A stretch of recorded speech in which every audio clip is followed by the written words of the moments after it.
जय श्री नारायण सब भक्तों को। श्री नारायण जी की कृपा से सारे भक्त स्वस्थ रहें, खुश रहें। जय श्री नारायण जी। आज हम चैत्र महीने के कृष्ण पक्ष की पाप मोचनी एकादशी व्रत की कथा करते हैं। इस कथा को सुनने से और इस व्रत को करने से अनेक पाप दूर हो जाते हैं। इसलिए श्रद्धा भक्ति के साथ इस कथा को सुने। धर्मराज युधिष्ठिर कहने लगे कि महाराज, आपने फाल्गुन शुक्ल एकादशी का महत्व बतलाया है, अब कृपा करके यह बतलाइए कि चैत्र कृष्ण पक्ष में एकादशी का क्या नाम है और इसके कौन से देवता हैं, किस देवता की पूजा करनी चाहिए और इसकी विधि क्या है। श्री कृष्ण भगवान कहने लगे कि हे राजन, यही प्रश्न एक समय राजा मानधाता ने लोमश ऋषि से पूछा था और जो कुछ उन्होंने उत्तर दिया था सो वही मैं तुमसे कहता हूँ। लोमश ऋषि कहने लगे कि हे राजन, इस एकादशी का नाम पाप मोचनी एकादशी है। इसके करने से अनेक पाप नष्ट हो जाते हैं। अब मैं इसकी कथा कहता हूँ, ध्यान से सुनो। प्राचीन समय में कुबेर का चित्ररथ नाम का एक बाग था। उसमें गंधर्वों की कन्याएं किन्नरों के साथ विहार करती थी। वहाँ अनेक प्रकार के पुष्प खिल रहे थे। उसी वन में अनेक ऋषि तपस्या करते थे। स्वयं इंद्र भी चैत्र और वैशाख महीने में देवताओं के साथ वहाँ जाकर क्रीड़ा किया करते थे। वहीं अपने आश्रम में मेधावी नाम की एक ऋषि भी तपस्या में संलग्न थे, शिव के भगत थे। एक समय मंजूघोषा नाम की अप्सरा ने उनको मोहित करने का विचार किया। वह ऋषि के अभ्यास के मारे उसके समीप गई और वरन दूर बैठकर वीणा पर मधुर गाने लगी। उस समय कामदेव ने भी मेधावी ऋषि को जीतने की चेष्टा की। उन्होंने उस सुंदर अप्सरा के भू को धनुष, कटाक्ष की डोरी और नेत्रों को धनुष की लचक, कंधों को कुरी बनाकर मंजूघोषा को सेनापति बनाया। उस समय मेधावी ऋषि की युवा और हष्ट पुष्ट थे, साथ ही ये जो पवित्र तथा दंड धारण किए हुए ब्रह्म तेज से युक्त थे। मंजूघोषा ऐसे सुंदर ऋषि को देखकर उनकी सुंदरता पर मुग्ध हो गई और अपने गीत, चूड़ियाँ और नपुरों की झनकार तथा नृत्य कला द्वारा हाव भाव दिखाकर मुनि को रिझाने लगी। पर्याप्त समय तक यह काम चलता रहा और अंत में कामदेव ने ऋषि को पराजित कर दिया। फलस्वरूप ऋषि मंजूघोषा के साथ रमन करने लगे और काम में इतने भसीभूत हो गए कि उन्हें दिन तथा रात्रि का कुछ भी विचार नहीं रहा। इस प्रकार बहुत समय बीत गया। तब एक दिन मंजूघोषा कहने लगी, हे ऋषि जी, बहुत दिन बीत गए, अब मुझको स्वर्ग जाने की आज्ञा दीजिए।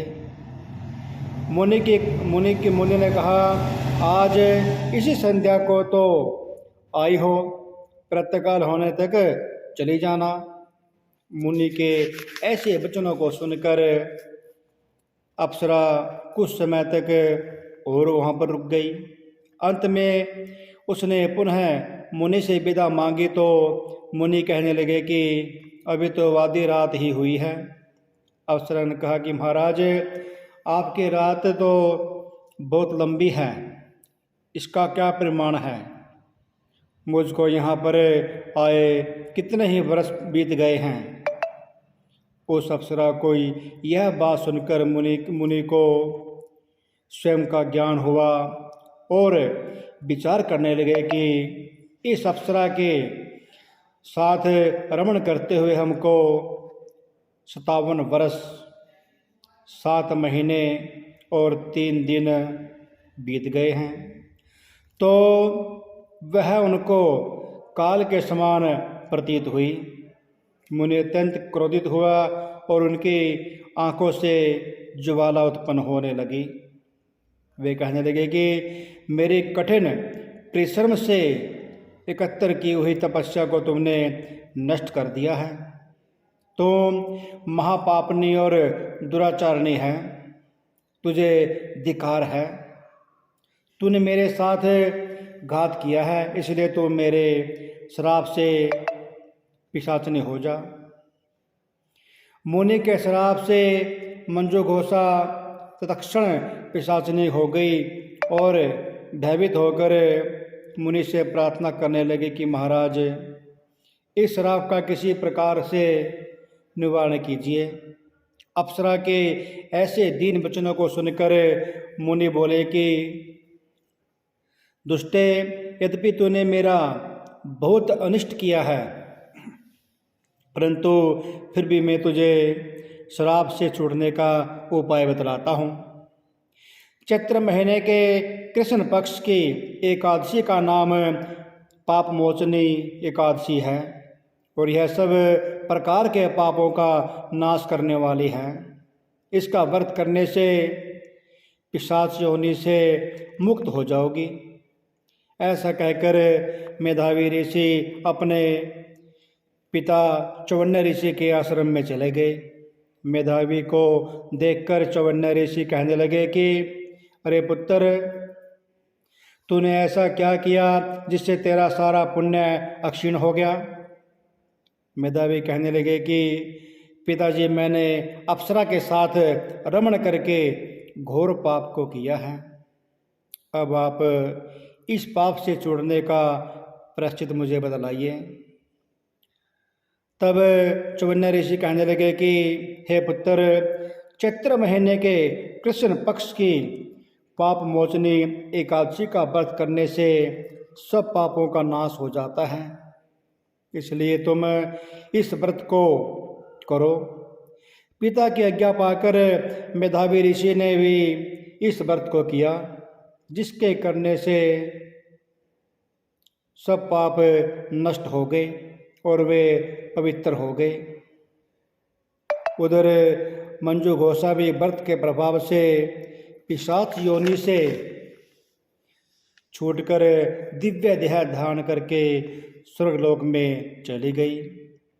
लोमस ऋषि कहने लगे कि हे राजन, इस पाप मोचनी एकादशी के व्रत के करने से सब पाप नष्ट हो जाते हैं।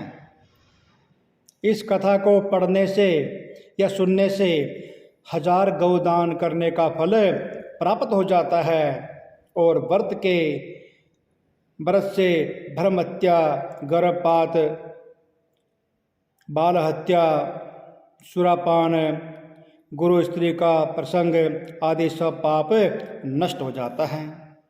इसलिए श्रद्धा भक्ति के साथ यह व्रत और कथा सुननी चाहिए। बोले एकादशी महात्म की जय, विष्णु भगवान की जय।